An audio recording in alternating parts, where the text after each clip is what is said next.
infak itu, ini yang perlu saya luruskan, tidak harus menggunakan uang. Infak itu pemberian bersifat materi. Makanan itu infak, pakaian itu infak, buah-buahan itu infak. Silahkan berbagi, walaupun gak ada uang, bisa kita gunakan dengan yang lain. Cek, kalau antum main ke Auckland, ke New Zealand, ya, di situ ada donation itu bukan cuma dengan uang, food. Kadang mereka kasih dengan makanan. Ada yang nyimpen ciki, kotaknya di situ. Di kotak infak itu, kotak dalamnya ada ciki, ada beras, dan macam-macam. Sampingnya ada yang uang. Cuman mesti dilihat dulu bagaimana bentuk kotaknya. Ya, kalau kotaknya belahan kecil, itu pasti uang, bukan beras. Oh, ini beras nih, dibuka dulu karungnya, diginikan. Tidak, bukan. Silakan bebas. Ya, dan itu nilainya tinggi. Kadang-kadang antum lupa di majelis ilmu ada snacknya, walaupun cuma kurma dapat 2, bagi 1 dengan teman. Air misalnya tidak harus semua oleh antum. Bagi, begitu antum bagi langsung dituliskan 700 kali lipat paling minimal. Demi Allah saya katakan paling minimal 700 kali lipat. Makanya zaman Nabi itu ada satu keluarga yang berlomba tuh mendekatkan diri pada infak walaupun dirinya kekurangan. Agak aneh tuh cara berpikirnya. Ya, jadi kalau dibandingkan manusia sekarang nggak dapat tuh, nggak dapat. Saya mau tanya begini, antum di rumah persediaan, antum punya anak 2, antum dengan istri, 1 suami 1 istri 2 anak. Di rumah ada persediaan makanan untuk 2 anak antum saja. Antum aja nggak makan malam itu, cuma ada anak 2. Untuk mereka kalau nggak makan mereka bisa nahan lapar semalaman. Tiba-tiba antum ditawarkan oleh seseorang, ada tamu nih, mau nggak dijamu di rumah? Bisa nggak?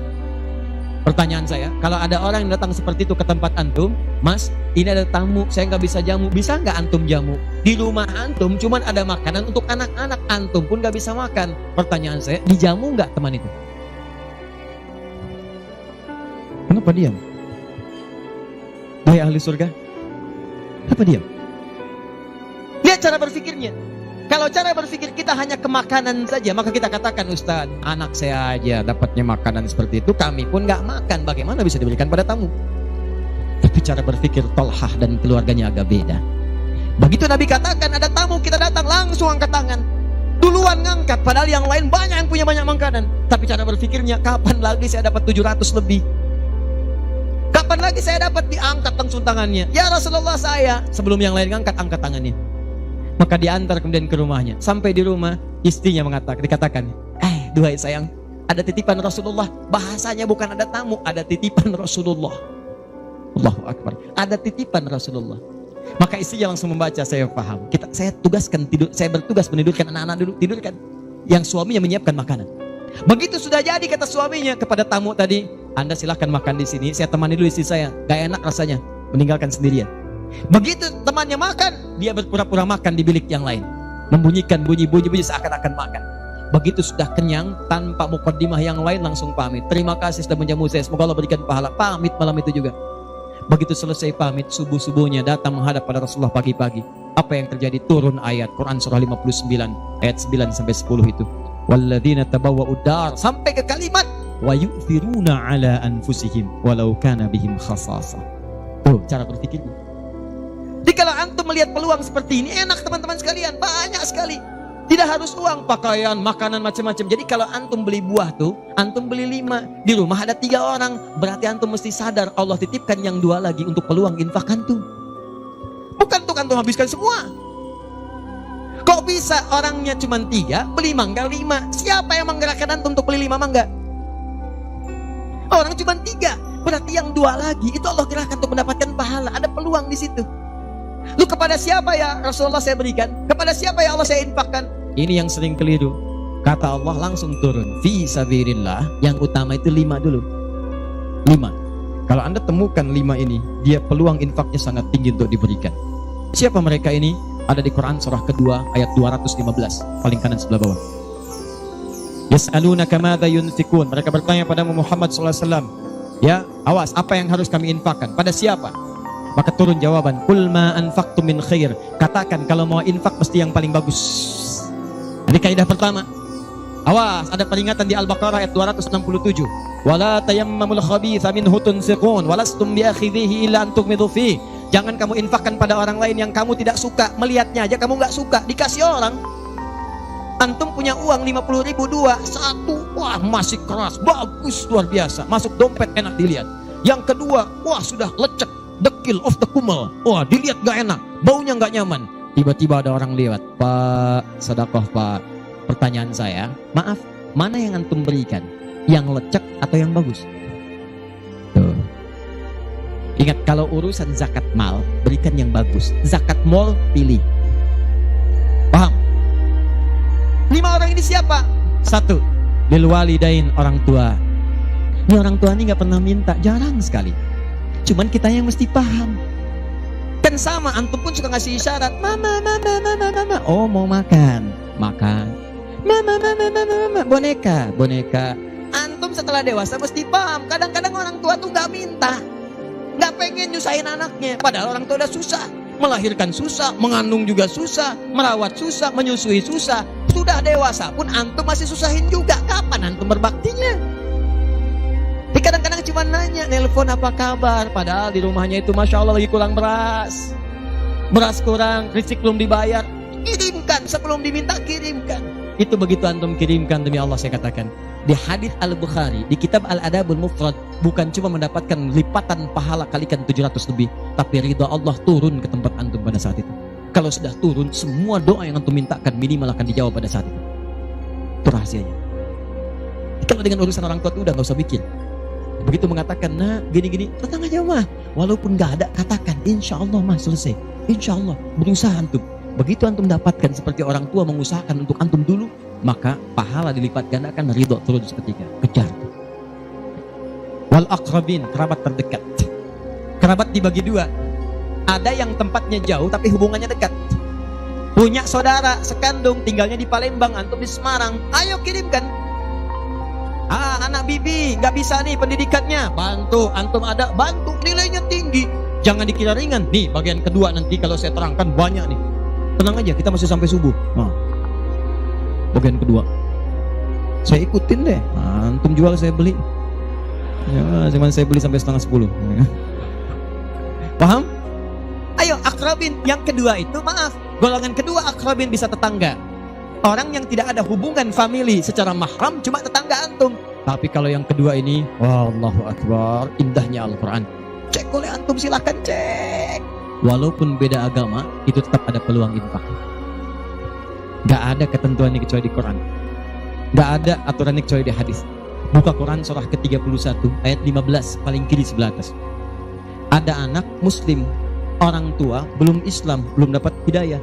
Kata Allah, urusan untuk ibadah pisahkan. Orang tua jangan paksa, doakan dia, silahkan dakwahi. Tapi urusan dunia, wasahibhuma fid dunya ma'rufa. Wa in jahadaka ala an tusyrika bima laysa laka bihi ilmun fala tuti'huma. Urusan ibadah masing-masing, kalau diajak-ajak enggak usah ditaati, tolak dengan cara yang lembut. Tapi kalau urusan dunia, bagi. Antum muslim, orang tua belum Islam, antum punya kelebihan, uang agak banyak, melimpah, makanan ada, bagi. Kata Allah, jangan lihat kemudian kepercayaannya karena dia belum muslim, bagi. Indah teman-teman sekalian. Dan itu ada pahalanya. Begitu antum berikan, masuk yang halal. Begitu halal masuk, kan haram keluar. Kan cara berpikirnya begitu. Halal masuk, yang haram keluar. Begitu keluar, sekat di hatinya terbuka. Karena yang haram itu saat masuk di hadis Muslim, haram masuk naktah sauda, noda hitam. Noda menutup. Kalau masuk jadi daging dia, antum misal, iyadzubillah, bukan antum, ada orang lain konsumsi yang haram. Yang haram masuk ke dalam mulutnya, masuk ke tubuhnya, beredar dengan darah, jadi daging, masuk ke telinga. Quran surah 6 ayat ke-25. Wa fi adhanihim naqra, waqra, di telinganya ada sumbatan. Maka yang haram cepat kedengaran, yang halal susah. Masjid dekat, suaranya dekat, Allahu Akbar, susah. Tapi konser yang macam-macam, yang joget, yang ini, yang itu, nyampe tuh konser di Jakarta, dari Semarang tembus ke sana. Wa ada absarihim ghishawah, masuk ke mata, jadi penghalang, nutup. Quran surah kedua ayat ke-7. Gak kelihatan. Orang ke masjid itu bukan gak kelihatan, nampak, cuman gak ada dorongan. Akhi, ayo ke masjid. Ya, alhamdulillah, nanti. Padahal yang besar lewat, kecil lewat. Yang paling aneh tuh begini, kok bisa antum lewat depan masjid, padahal bisa lewat jalan lain? Kenapa Allah antarkan sampai lewat depan masjid?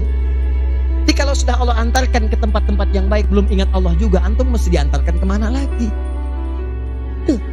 Kok bisa antum lewat dengar adzan, padahal bisa antum lewat jalan lain, gak kedengaran adzan? Kenapa kemudian yang dengar antum? Kok bisa lewat jalan itu kelihatan mata, padahal bisa ada jalan lain? Kok bisa ngelihat?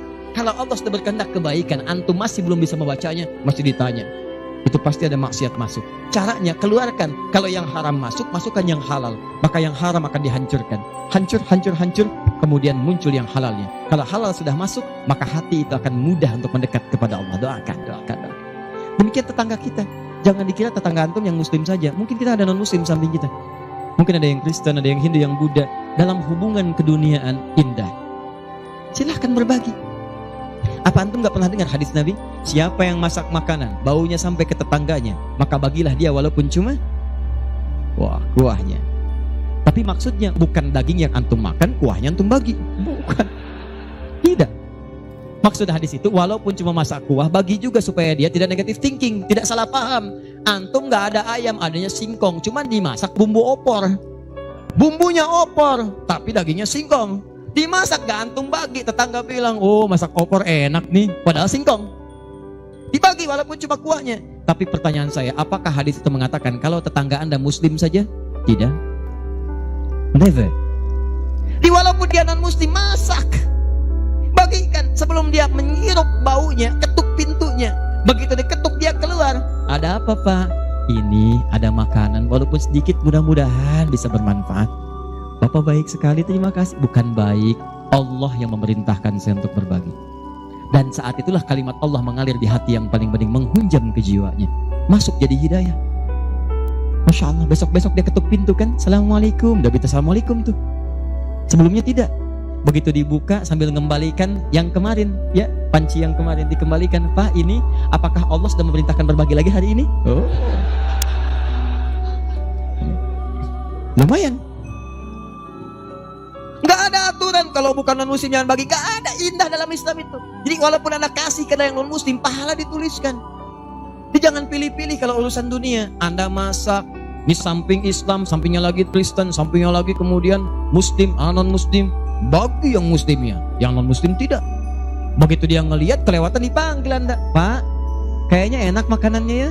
Memang enak bu, cuman sayang ibu kafir. Oh, kok begitu? Gak ada. Jadi bagi teman-teman, silahkan. Dan pahalanya ada, indah. Cuman di kita tuh, coba lihat aturan-aturan. Antum bang aja deh, kita fikirnya kumpulin lagi. Bab tumbuhan, sekarang kan lagi musim rambutan ya. Rambutan. Tuh, antum di pekarangan ada rambutan, tumbuh. Pohon rambutan, pekarangan antum. Cuman sayang buahnya ke tetangga antum. Pus, kesini. Maka dalam kaidah fikih disebutkan hakun mushtarak. Ini hak bersama antara antum dengan tetangga. Kenapa? Karena antum keluar rumah kelihatan cuman pohonnya, dia keluar rumah kelihatan buahnya. Dan yang paling menarik, dia udah lihat buah, daunnya jatuh ke bawah. Dan kadang buah jatuh ke sini, membuat dia kesulitan. Awas, jangan sampai dia cuma ketiban sampahnya saja, antum kedapatan buahnya. Naik ke pohon rambutan, nggak boleh. Apa yang harus antum lakukan? Datangi dia, ketuk rumahnya, sampaikan, Pak, maaf, saya cuma mau ngasih tahu itu ada pohon rambutan. Iya, saya juga tahu, punya bapak kan? Bukan, itu memang pohon saya, cuma buahnya merambat ke tempat bapak. Terus itu hak kita bersama. Bapak nggak usah minta, begitu inginkan ambil aja, silahkan dapatkan. Aturan dari mana itu? Ini Rasul saya yang mengajari, Nabi Muhammad SAW. Bapak keluar lihat buahnya, saya keluar cuma lihat pohonnya. Kalau bapak pengen ambil aja. Wah, hebatnya Islam, terima kasih Pak. Insya Allah, udah insya Allah tuh. Nanti saya ambil, ya pergi tuh, ambilin, dan kita senang lihat ya. Begitu diambil pahala. Setiap satu buah 700 pahala. Setiap satu buah 700. Masya Allah, luar biasa. Dan dia kan gak paham fikih, belum masuk Islam. Besoknya ayam antum main ke tempat dia, ayam. Dia kira hukum ayam sama dengan rambutan. Nabinya umat Islam baik banget. Kemarin ngirim rambutan, sekarang ayam.